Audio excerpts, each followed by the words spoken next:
All right, I just finished Without Mercy by Miriam Ali.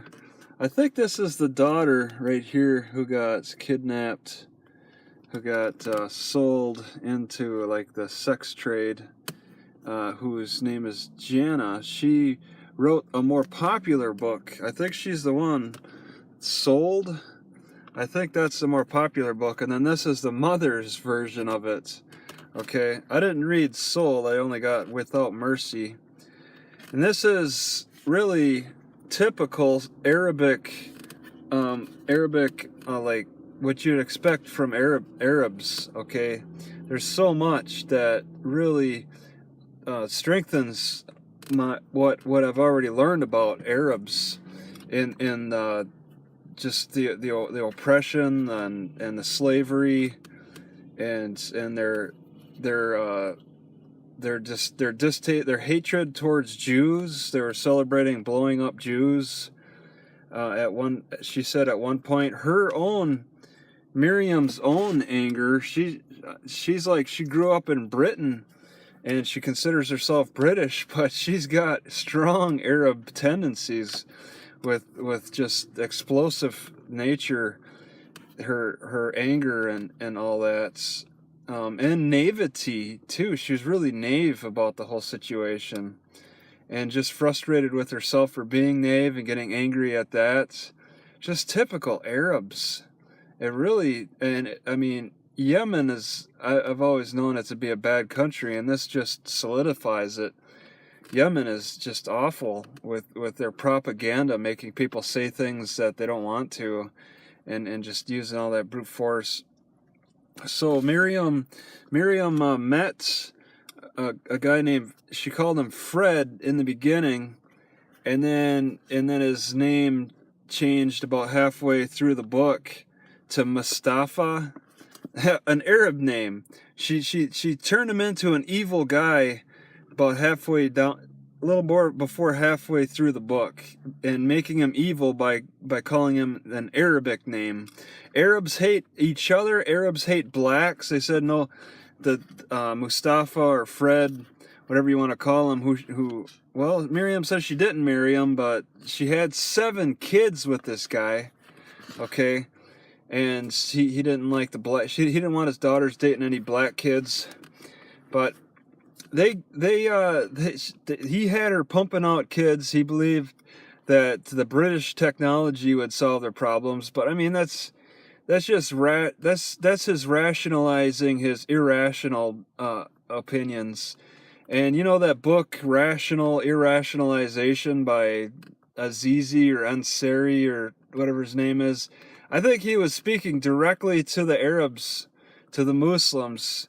The way they rationalize things is just so bizarre. All right, it's just, there's no rationalization to the way they see things. Inshallah, it is God's will. That's what it comes down to. Whatever their rationalization is, it is God's will. Okay, it doesn't have to make sense. It doesn't have to make any sense for them to conduct themselves in the way that they do. Okay, they just do what they want. And it's you read their faces. I mean, I'm glad that they showed Miriam's face in the center of the book. They got a bunch of pictures, but you can't see the husband. Okay, the husband, Frank, who sold. He brought 2 of the youngest kids over to Yemen, left them there, and then they grew up there. And then 2 daughters, a 13-year-old and a 14-year-old, were brought there. He didn't bring them there. He had a friend bring them there. And they had, like, there's all kinds of Arabs in Birmingham, Great Britain. If you look on Wikipedia, it's only like half white, and out of 1 million people. And they don't say that there's a high population of Arabs. They say it's a high population of Asians. I think they're meaning Arabs, okay? They're just including Arabs with the Asians. And they're not all Chinese. They say it's like 30% Asians or something. A large proportion of them are Arabs. I'm sure of it. Just by the huge numbers of people that they had at their house in Birmingham in their early lives. Like, they had like 50 people that came to the house, and he brought over an entire goat or lamb, and she talked about how it stank, and on the 50 Arabs just dug in with their hands after it was cooked, and he cooked it with the guts intact and all. I mean, just and they can do that in Birmingham. 1 million people. There's a lot of opportunities. So Mustafa sold his teenage daughters to young suitors for about $1,500 each in Yemen, and these young girls stayed there, one for the rest of her life. I'm pretty sure she never came out, but Jana managed to escape. Nadia has been there. I think she stayed for life. Who knows if she's still alive?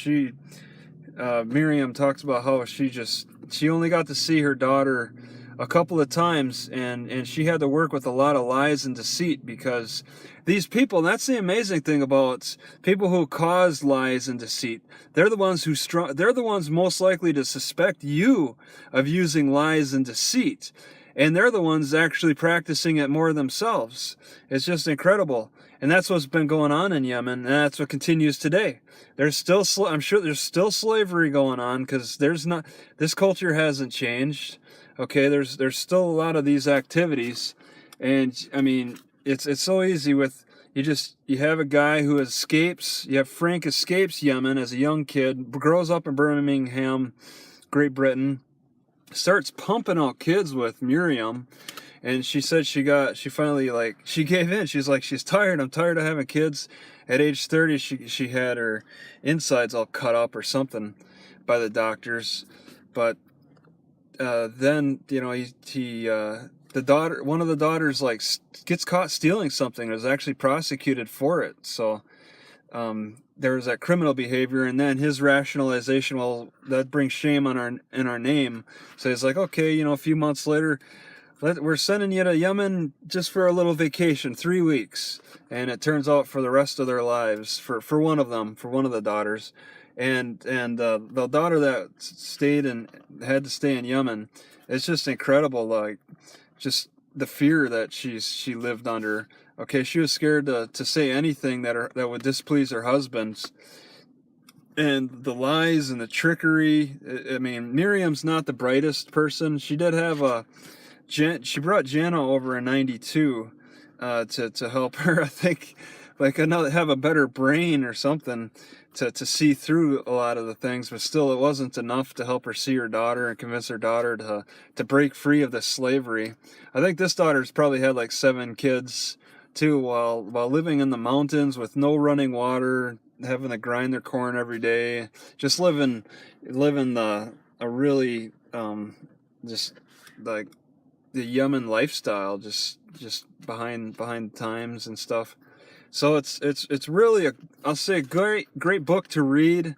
Okay, I found it fascinating. This is not a book that I was quick to put down. I actually found it very interesting. Arabs are they're insane. Okay, and it's interesting to read, though. That's all these lies and deceits and stuff. You don't really learn. I don't feel like I've really learned anything of value reading this book. It's just something to make me angry. If you're into sociology, and it's just something to really bring out more emotion towards the sex trade.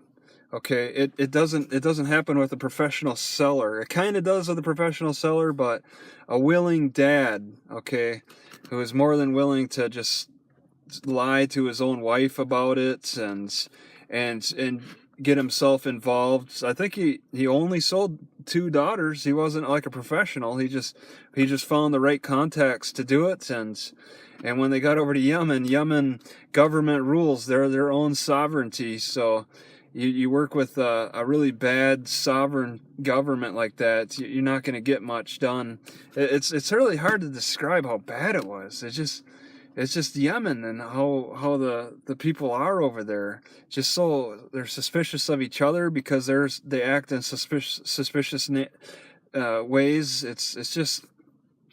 It's not a place to go, especially if you look different. Okay, if you don't blend in physically like them with those treacherous faces, those gray. Yeah, I would describe their skin as being yellow gray. They just yeah.